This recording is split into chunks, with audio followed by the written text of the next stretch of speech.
Dahulu tanah Jawa adalah tanah yang angker. Hutan-hutannya dihuni siluman, dedemit, jin, dan juga sebangsa peri. Saat itu banyak penyebar agama Islam datang ke tanah Jawa. Itu ada yang mati dan tidak ada yang pulang lagi ke tanah asalnya, dikarenakan kesaktian dari tanah Jawa ini dan banyaknya dedemit di sini.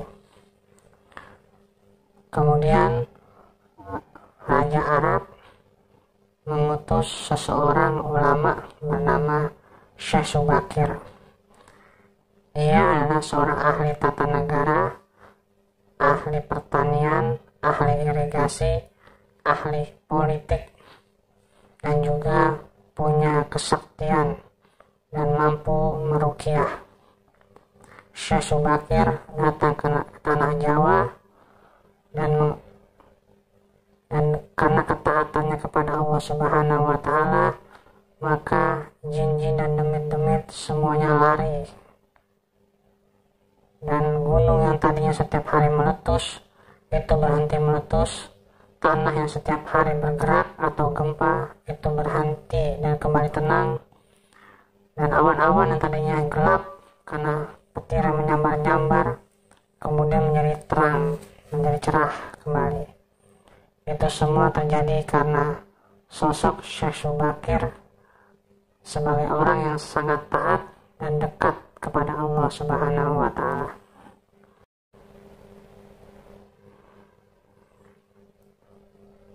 Syekh Subakir akhirnya bertemu dengan seorang penguasa tanah Jawa yang bernama Eyang Sabdopalon.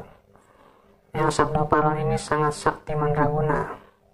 Demit-demit dan siluman-siluman yang ada di tanah Jawa ini berada di bawah kekuasaan dari Eyang Sabdopalon.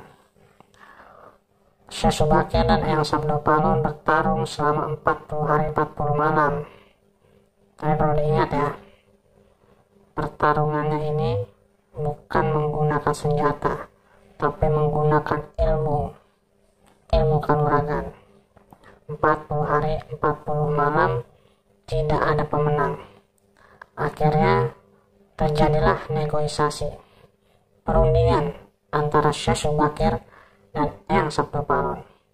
Dan perundingan tersebut adalah bahwa Islam boleh masuk ke tanah Jawa. Islam sebagai ajaran rahmatan lil alamin boleh berdakwah di tanah Jawa, tapi ada syaratnya, yaitu tidak boleh menyingkirkan kebudayaan lokal dari Jawa ini. Lalu Syekh Subakir mematuhi perjanjian tersebut. Dibuatlah perjanjian di Gunung Tidar, ditancapkanlah tongkat oleh Syekh Subakir, lalu dibacakan azan. Sebagaimana kita dengar saat ini di masjid-masjid, dibacakan azan sebagai simbol perjanjian tersebut. Akhirnya Islam boleh berdakwah. Syekh Subakir membuat perjanjian dengan Eyang Sabdopalon dan kemudian dilanjutkan oleh penerusnya, yaitu 9 wali atau yang kita kenal dengan Wali Songo, dengan membuat tatanan antara Islam dan budaya tidak saling berbenturan, sebagaimana yang terjadi di Demak. Salah satu yang membuat Syekh Subakir sakti mandraguna dan bisa ditakuti oleh dedemit-dedemit karena beliau wajahnya bercahaya terang benderang. Cahaya wajah Syekh Subakir itu seperti cahaya lampu yang kita lihat, seperti lampu sprot yang membuat jin takut menatap matanya. Amalan apakah yang dilakukan oleh Syekh Subakir? Yaitu memperbanyak membaca Subhanallah walhamdulillah wala ilaha illallah Allahu akbar.